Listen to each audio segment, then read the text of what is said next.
Hello everyone. तो भाई सबका स्वागत है इस धमाकेदार सीरीज में जो चल रही है आपके इंपॉर्टेंट क्वेश्चंस की, जिसमें हम भाई आपके स्कूल के एग्जाम के लिए इंपॉर्टेंट जो क्वेश्चन है वो सारे के सारे आपके सामने लेके आ रहे हैं। डिफरेंट डिफरेंट सोर्सेज का यूज करके आपके सामने सारे क्वेश्चन ला रहे हैं ताकि आपके स्कूल में आए धमाकेदार नंबर।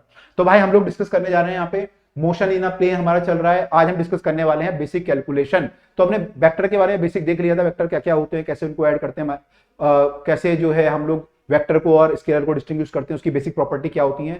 पिछली वीडियो में हम लोग देख चुके थे, अगर आपने नहीं देखी तो भाई वीडियो जरूर देखिएगा।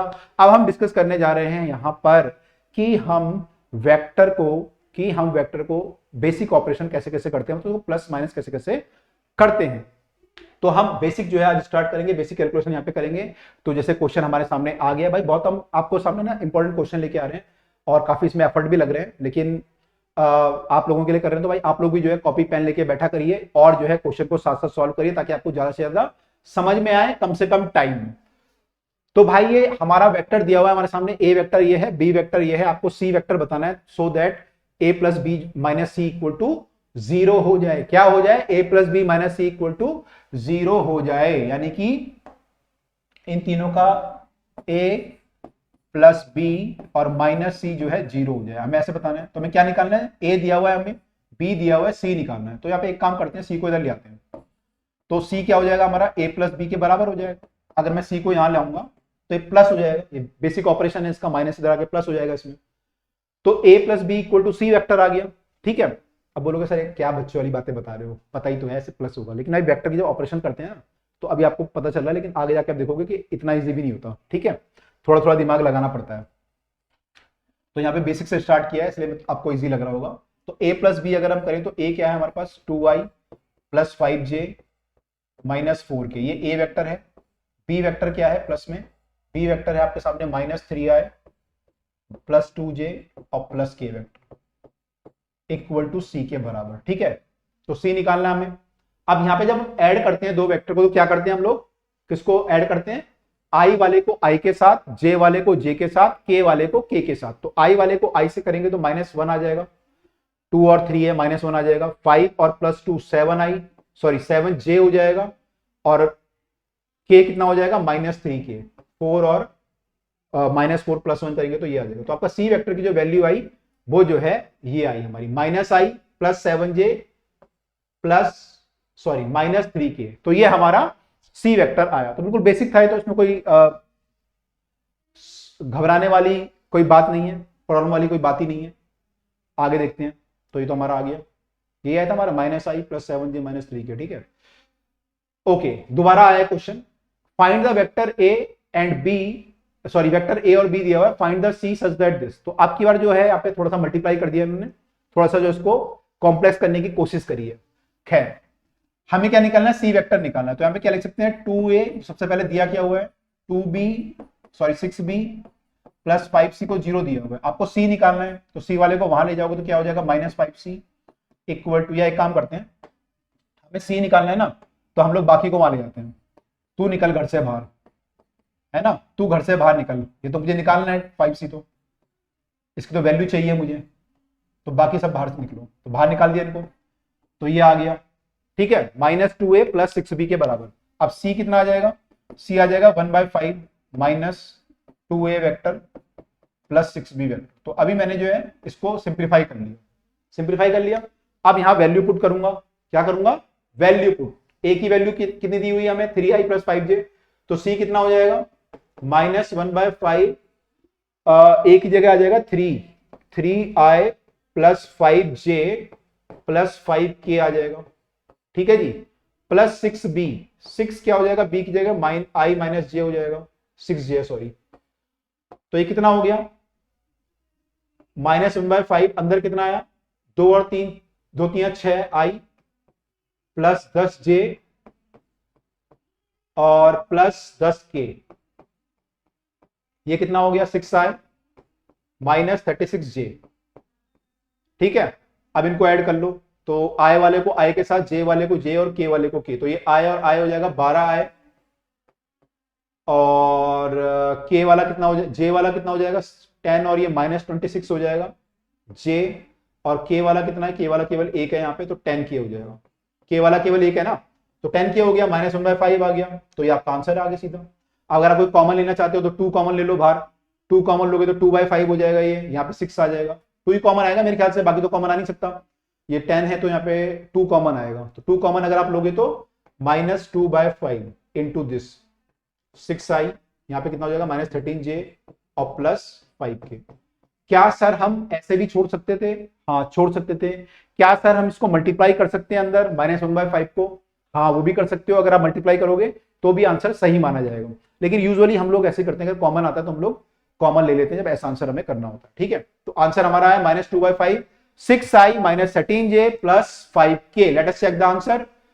तो यहां पे जो आंसर है -1/5 12i, अच्छा इन्होंने वाला आंसर लिख दिया, 12i -26j +10k, -26j +10k, ये आंसर लिखा है। ठीक है, दोनों सही है, आप कोई भी लिख सकते हो, माइनस को अंदर मल्टीप्लाई भी कर सकते हो।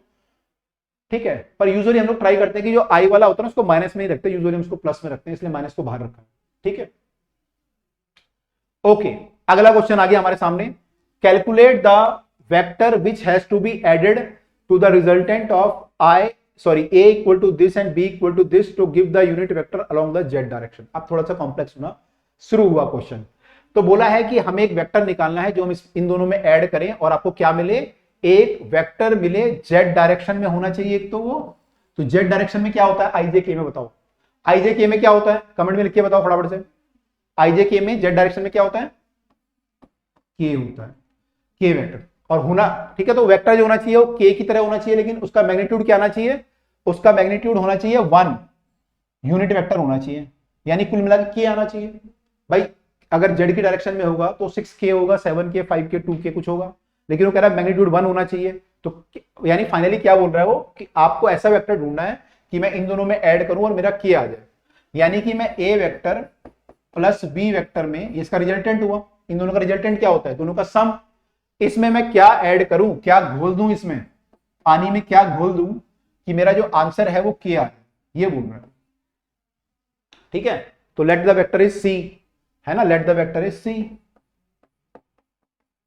Late the vector B C vector. तो मान लो मेरे को सी वेक्टर चाहिए, तो सी वेक्टर क्या हो जाएगा, यहां से के वेक्टर माइनस ए वेक्टर और माइनस का बी वेक्टर, ये भी माइनस, ये भी माइनस, तो के वेक्टर माइनस का ए वेक्टर, ए वेक्टर क्या है मेरा 2i -6 -4j, जल्दी बोलो क्या है, और ये -6k, और बी वेक्टर क्या हो जाएगा, ये तो हो गया माइनस ए वेक्टर, माइनस बी वेक्टर भी करना है अभी आपको। बी वेक्टर क्या है 4i -3j -3k, सारा ही माइनस है, इसका मामला ही गड़बड़ है सारा। ठीक है, अब देखो ये क्या हो गया, k माइनस का 2i करेंगे, यहाँ पे माइनस से मल्टीप्लाई हो जाएगी, प्लस का 4j और प्लस का 6k, यहां माइनस से मल्टीप्लाई करेंगे तो -4i आ जाएगा, और यहां पे j में क्या आ जाएगा, प्लस का 3 का j, और j तो j आ गया, और क्या आ गया 3k, तो भाई ये आ गया। ठीक है, अब क्या करेंगे, नेक्स्ट स्टेप क्या होगा, अब इसको सिंप्लीफाई करेंगे, आई वाले एक साथ, जे वाले एक साथ, के वाले एक साथ, तो आई वाले क्या है हमारे पास, ये है माइनस का 2 माइनस का 4, तो कितना हो गया माइनस का 6i। ठीक है, किसकी वैल्यू निकल रही है, सी वेक्टर की वैल्यू निकल रही है, ये सब सी वेक्टर है ना, ये सी वेक्टर के बराबर है, तो माइनस का 2i आ गया। जे वाले देखो 4j और 3j, 7j हो गया, 7j।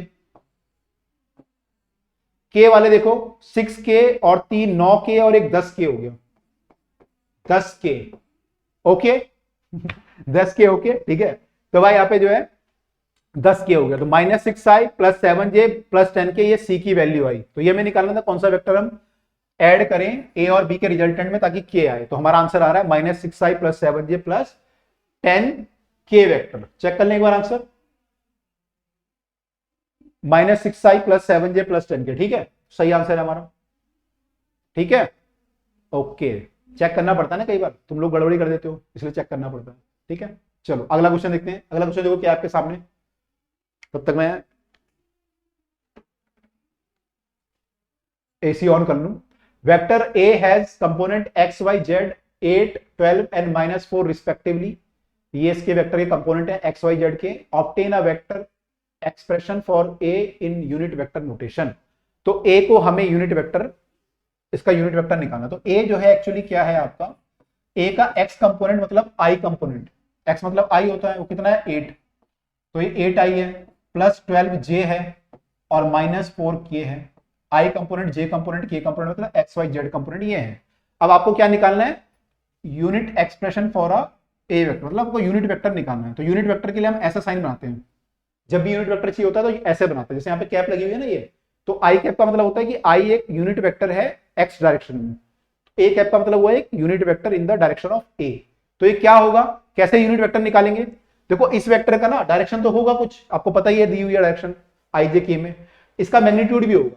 मान लो उसका मैग्नीट्यूड आ गया 50, तो मैग्नीट्यूड 50 आ गया, लेकिन आपको कितना चाहिए, आपको चाहिए यूनिट वेक्टर, तो क्या करना पड़ेगा मुझे, 50 से डिवाइड करना पड़ेगा, तो 50 से डिवाइड करना पड़ेगा तो वो आपका यूनिट वेक्टर आ जाएगा। तो यानी जो भी इसका मैग्नीट्यूड आएगा उससे मुझे डिवाइड करना पड़ेगा, यानी ए वेक्टर जो होगा उसको जब मैं उसके मैग्नीट्यूड से डिवाइड कर दूंगा, देखो मैग्नीट्यूड कैसे लिखते हैं, तो अगर मैं उसके मैग्नीट्यूड से डिवाइड कर दूंगा तो मेरा क्या आएगा, यूनिट वेक्टर। तो ये निकालने के लिए मुझे पहले इसका मैग्नीट्यूड निकालना जरूरी है। अब मैग्नीट्यूड कैसे निकालते हैं बताओ, अगर मुझे आई जे के दिया हुआ है तो मैग्नीट्यूड कैसे निकालते हैं, क्या फॉर्मूला होता है, अगर ए आई प्लस बी जे प्लस सी के दिया हुआ है तो पढ़ा है नहीं पढ़ा, ये वाला फॉर्मूला, ए का स्क्वायर प्लस बी का स्क्वायर प्लस सी का स्क्वायर, यानी कि 8 का स्क्वायर प्लस 12 का स्क्वायर प्लस माइनस 4 का होल स्क्वायर, यानी कि कितना हो जाएगा ये 64, 144, 12 का स्क्वायर करेंगे, 4 का स्क्वायर करेंगे 16, इनको ऐड करेंगे तो स्क्वायर करते पहले, ये कितना हो गया 44 और ये ऐड करेंगे तो 50 और 10 60, 160 और ये 320, 324 हो गया। 324 का रूट अगर आप निकालेंगे तो शायद रूट निकलेगा क्या, 324 का मल्टीपल निकाल लेते हैं, फैक्टर निकाल लेते हैं। 324 को 4 से अगर मैं डिवाइड करूं तो 4 अट्ठे 32 और 1 9 निमे 81, तो ये 9 का स्क्वायर इंटू 4 का स्क्वायर आ रहा है, 9 का स्क्वायर इंटू 2 का स्क्वायर, सॉरी ठीक है, 9 का स्क्वायर इंटू 4 आ रहा था, 4 को 2 का स्क्वायर लिख लेते हैं, इसका रूट करेंगे तो 9 आएगा, 9 दूनी 18। अच्छा ये 18 का स्क्वायर है, अच्छा मुझे ध्यान नहीं था, 18 का स्क्वायर है 324, ठीक है, तो 18 का स्क्वायर है यानी इसका मैग्नीट्यूड 18 है, तो 18 से डिवाइड कर दो, 18 से डिवाइड कर दो, 8 आई प्लस 12 जे माइनस 4 के। अब सर डिवाइड कैसे करें, तो डिवाइड कुछ नहीं करना, इसको काट दो बस, मान लो ये 8/18 आ गया आई, और जे कितना आ गया 12/18 जे, और माइनस 4/18 के। अब इसको सिंप्लीफाई कर लो, 2 चौके 8, 2 नी में 18, यहाँ पे काटोगे 6 से कट जाएगा, 6 दूनी 12 और 6 3 18, यहाँ पे काटोगे 2 से कट जाएगा, 6 से कट जाएगा, तो कितना आ गया 4/9 आई प्लस 2/3 जे, 4/9 आई प्लस 2/3 जे माइनस 2/6 के। ठीक है, तो ये हमारा फाइनल आंसर आ गया। ठीक है, क्या हम ऐसे भी छोड़ सकते थे, ऐसे भी छोड़ सकते थे, लेकिन यहाँ पे आपको 2 को कॉमन लेते बाहर, फिर 2 को बाहर ले लेते, या तो आप पूरे में से 2 बाहर आएगा तो यहाँ पे 4 आ जाएगा, यहाँ पे 6 आ जाएगा, यहाँ पे 2, बल्कि 4 बाहर आ सकता है, 4 को बाहर ले लो पूरे में, तो यहाँ पे 2 आ जाएगा 2i प्लस 3j माइनस के, 4 बाहर आएगा, 4 से 18 को काटो, ये भी कर सकते थे, जैसे हमने पहले किया था ना कि ब्रैकेट में बाकी को बाहर ले लिया था, तो उसको बाहर लेके वो भी हम कर सकते हैं। ठीक है, तो दोनों सही है, दोनों बिल्कुल सही है, राइट। चलिए आगे मूव करते हैं। तो मैग्नीट्यूड निकालना क्लियर हुआ है, आगे भी काम आएगा आपको, ए का स्क्वायर प्लस बी का स्क्वायर प्लस सी का स्क्वायर, जो नहीं आई कंपोनेंट प्लस जो भी इसका जे कंपोनेंट होगा और के कंपोनेंट का स्क्वायर करके हमें ऐड करना है। ठीक है, ओके, अगला क्वेश्चन क्या हमारे सामने, find a unit vector parallel to the resultant of A and B. A और बी वेक्टर आपको दिए हुए, आपको एक वेक्टर निकालना है जो इनके रिजल्टेंट के पैरेलल हो, रिजल्टेंट के। तो पहले रिजल्टेंट निकालते हैं, तो ए प्लस बी निकालते हैं, यानी आर वेक्टर जो आएगा रिजल्टेंट वो क्या आएगा, ए वेक्टर प्लस बी वेक्टर, उसकी वैल्यू क्या आएगी 2i प्लस 4j, ए वेक्टर क्या है माइनस 2k है, प्लस बी वेक्टर क्या है आपका 3i minus j plus k। इनको जब ऐड करेंगे तो ये हो जाएगा 5i, j वाले कितना हो जाएगा जल्दी बोलो, k वाला कितना हो जाएगा माइनस k। तो r मेरा ये आया। ठीक है, अब मुझे क्या निकालना है यहाँ पे, अब क्या निकालना है हम लोगों को निकालना है unit vector parallel to this, मतलब यूनिट वेक्टर निकालना है सिंपली। अगर आप इसको डिवाइड करोगे इसके मैग्नीट्यूड से तो यूनिट वेक्टर आएगा और उसी के पैरेलल ही होगा, क्योंकि आप केवल उसका मैग्नीट्यूड चेंज कर रहे हो ना, डिवाइड करके आप मैग्नीट्यूड 1 कर रहे हो, डायरेक्शन तो वही रहेगी। तो आपको यूनिट वेक्टर निकालना है, तो यूनिट वेक्टर निकालने के लिए आपको रिजल्टेंट का मैग्नीट्यूड चाहिए पहले, उसका मैग्नीट्यूड क्या हो जाएगा, वही फॉर्मूला लगाओ दोबारा, ए का स्क्वायर प्लस बी का स्क्वायर प्लस सी का स्क्वायर, तो हो गया 5 पंजे 25, 3 3 9, 1 एकम 1, 25 और 9 36, नहीं 36 नहीं होते, यही करते हैं गलती बहुत, 25 और 9 34 होते हैं भाई, 34 और 1 35, ये बहुत कॉमन गलती है, करते हो नहीं करते? आप लोगों ने गलती करी है कई बार ये 25 और 9 36 कर देते हैं। एक्चुअली 16 और 9 25 होते हैं ना, तो उससे फिर कंफ्यूज जाते हैं। तो 25 रूट 35 आया, इसको अगर मैं रूट में निकालूं तो कुछ नहीं आएगा, 7 पंजे 35 होता है, कोई रूट नहीं आएगा। तो मेरे को केवल इसको डिवाइड करना है। तो मेरा जो आर कैप आएगा that is R vector divide by R का मैग्नीट्यूड। तो ये कितना आ जाएगा 5i minus 3j minus K divided by root 35। तो ये हमारा जो है वेक्टर आ गया, जो कि इन दोनों के रिजल्टेंट के पैरेलल है या उसी लाइन पे है, ये भी बोल सकते हैं, है ना। तो ये हमारा वेक्टर आ गया, ठीक है। चलिए सिंपल है बिल्कुल। तो आप रूट 35 से मल्टीप्लाई भी कर सकते हैं, 5 by root 35 minus 3 by root 35 और माइनस के बाय रूट 35, ये भी कर सकते हैं, ठीक है। ओके, एक और क्वेश्चन हमारे सामने आया, आपको बताना है क्या i minus J unit vector है, क्या i minus J unit vector है। तो उसके कई सारे तरीके हैं, लेकिन अभी जो हमने तरीका पढ़ा उससे भी निकाल सकते हैं कि हमारा जो i माइनस जे है इसका मैग्नीट्यूड कितना होगा। मान लो वेक्टर ये a वेक्टर है, इसका मैग्नीट्यूड कितना होगा। तो मैग्नीट्यूड आएगा i का स्क्वायर और माइनस जो j वाला है उसका स्क्वायर, तो कितना आया ये 1 + 1 यानी √2। तो इसका मैग्नीट्यूड √2 आया, 1.414 भी लिख सकते हो। तो क्या ये यूनिट आ रहा है, क्या ये 1 आ रहा है, नहीं आ रहा। तो क्या ये यूनिट वेक्टर है, नहीं। तो यूनिट वेक्टर को अगर हम दो यूनिट वेक्टर को लेंगे और ऐड करेंगे या माइनस करेंगे तो जरूरी नहीं है कि यूनिट वेक्टर आए, ठीक है। तो यूनिट वेक्टर नहीं है, नो नो, है ना, नो। ओके, अब हमारे सामने आया कि हमें यह दिया हुआ है कि a plus B plus C plus D equal to 0 है। कौन सी स्टेटमेंट इसमें से करेक्ट है, कौन सी स्टेटमेंट इसमें से करेक्ट है। तो अब आप कर पाएंगे इसको, ए बी सी डी को नल वेक्टर होना चाहिए, ए बी सी डी सबको जो है 0 0 होना चाहिए। अगर इनका सब 0 आ रहा है, ऐसा जरूरी है क्या, ऐसा जरूरी है कि सब 0 होंगे तभी ये 0 आएगा, नहीं। मान लो ए वेक्टर आपका इधर को है, बी वेक्टर इधर को है, सी वेक्टर इधर को है, डी इधर को है, तो सबका सम जोड़ के वो घूम फिर के वापस आ जाए, डिस्प्लेसमेंट आपका 0 हो गया। तो सम 0 हो सकता है, लेकिन ये वेक्टर सारे 0 थोड़ी है। तो अगर वेक्टर का सम 0 आ रहा है, इसका मतलब जरूरी नहीं है कि वो 0 हो, ठीक है। इनमें से वेक्टर जो है कुछ भी हो सकते हैं। तो no, it is not correct, बिल्कुल गलत है, ऐसा कोई जरूरी नहीं है। अगला क्या लिखा है, magnitude of a plus C should be equal to b plus D. a plus C और b प्लस डी का मैग्नीट्यूड बराबर होना चाहिए। मैग्नीट्यूड देखो a प्लस सी, अभी तो ये लिखा हुआ है, अब हम a प्लस सी और b प्लस डी को कंपेयर करना है। तो b प्लस डी को इधर को ले आते हैं, तो इधर को जब b और d को इधर को लाएंगे तो क्या हो जाएगा, ये a plus C equal to इधर आके माइनस हो जाएगा c प्लस डी, दोनों माइनस के होंगे तो माइनस कॉमन ले लिया मैंने, c प्लस डी। अब मैग्नीट्यूड की बात करते हैं दोनों की। तो अगर ये दोनों बराबर है, बराबर आ रहा है a प्लस सी और b प्लस डी, लेकिन केवल माइनस साइन आ रहा है, तो देखो इसका मतलब ये होगा कि एक वेक्टर आपका ये 5 है और एक वेक्टर मान लो इधर को है, तो उसको -5 बोलेंगे। तो अगर मैं बोलूं कि दोनों का मैग्नीट्यूड बराबर है या नहीं है, क्या दोनों वेक्टर बराबर है, नहीं, दोनों वेक्टर तो बराबर नहीं है क्योंकि डायरेक्शन अलग है। क्या दोनों का मैग्नीट्यूड सेम है, हाँ, दोनों का मैग्नीट्यूड जरूर सेम है, दोनों का 5 है, ठीक है। तो मैग्नीट्यूड सेम है। मैग्नीट्यूड मत जो होता है प्लस माइनस नहीं आता, केवल आपका वैल्यू आती है। तो यहाँ पे जो मैग्नीट्यूड होगा दोनों का वो सेम होगा, इसको हम बोलते हैं मॉड। अगर हम मॉड लगाएंगे यहाँ पे a प्लस सी का मॉड, ऐसी जो लाइन खींचते हैं, equal to this implies that a plus C का mod equal to c plus D का मॉड। तो माइनस साइन से कोई फर्क नहीं पड़ता, मॉड हमारा बराबर ही आता है, ठीक है। तो मॉड हमारा बराबर ही आएगा, राइट। चलिए, अच्छा कुछ और ही पूछा था वहां पे, हाँ, तो 2 क्वेश्चन तो हमारे हो गए, तो ये यस है। अगला क्वेश्चन क्या था, magnitude of A can never be greater than sum of the magnitude of B plus C plus D. ए का जो मैग्नीट्यूड है वो सी प्लस डी और इससे बड़ा नहीं हो सकता, ए का मैग्नीट्यूड।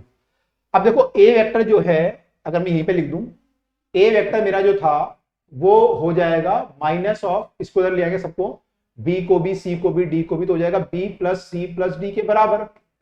कौन सा वेक्टर, ए वेक्टर। तो ए वेक्टर जो है तीनों के सम के बराबर है, लेकिन माइनस है बस, ठीक है। तो मैग्नीट्यूड की अगर मैं बात करूं तो दिस इंप्लाइज दैट ए का मैग्नीट्यूड जो होगा वो इनके बराबर होगा, B plus C plus D के बराबर होगा, ठीक है।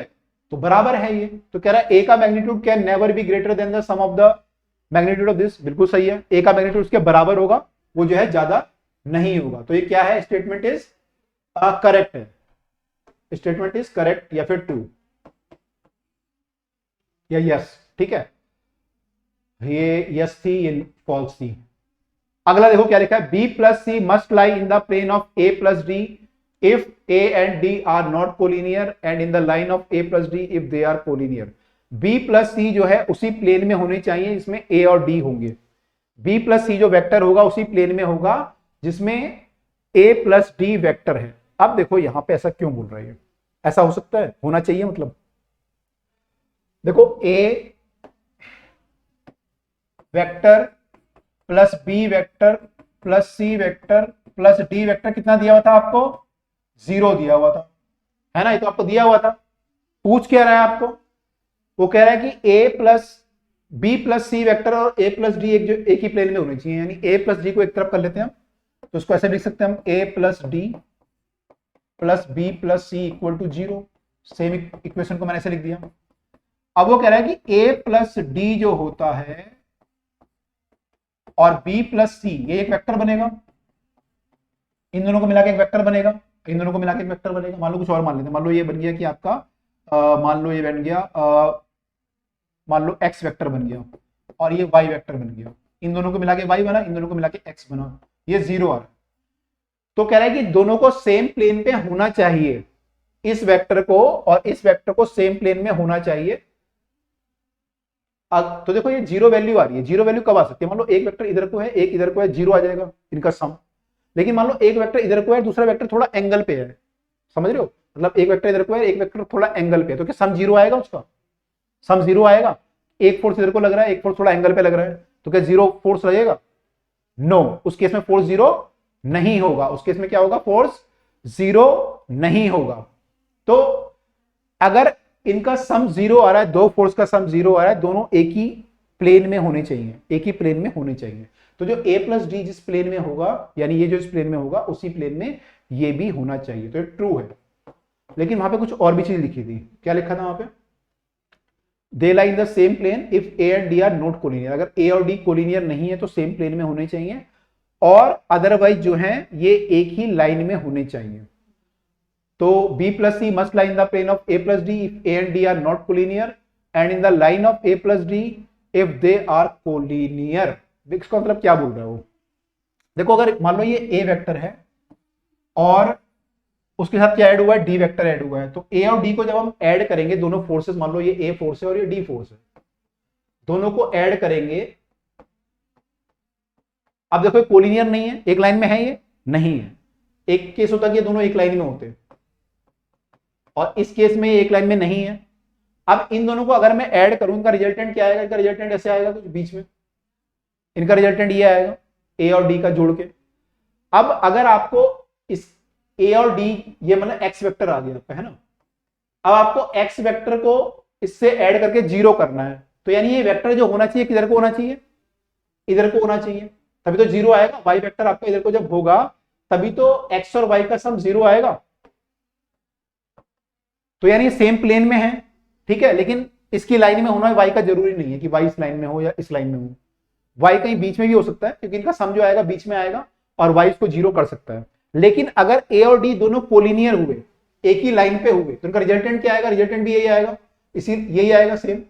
ए और डी का अगर मैं रिजल्टेंट निकालूं तो यही आएगा, यहीं पे इसी लाइन में आएगा। तो अब जो वेक्टर है आपका एक्स वेक्टर इधर को आया, तो वाई वेक्टर किधर को होना चाहिए, इधर को ही होना चाहिए, तभी 0 हो सकता है सम। अगर वाई वेक्टर कहीं और हुआ, ऐसे हुआ, तो सम तो 0 नहीं होगा इन दोनों का। तो इनका सम 0 होने के लिए इसको वाई को क्या होना चाहिए, इसी लाइन पे होना चाहिए। मतलब अगर ए और डी कोलिनियर हैं तो वाई को भी उसी लाइन में आना जरूरी है, वाई को भी उसी लाइन में खड़ा होना पड़ेगा, तभी हमारा आंसर क्या आएगा, 0 आएगा। तो यहां पे जो है वाई वेक्टर आपका इसी लाइन में होना जरूरी है, ठीक है। तो यही बात वहां पे लिखी हुई थी कि अगर जो है ए प्लस डी जो है अगर नॉन कोलिनियर है तो उसी प्लेन में होना चाहिए, और अगर कोलिनियर है तो उसी लाइन में होना चाहिए। तो ये स्टेटमेंट हमारी ट्रू है, ठीक है।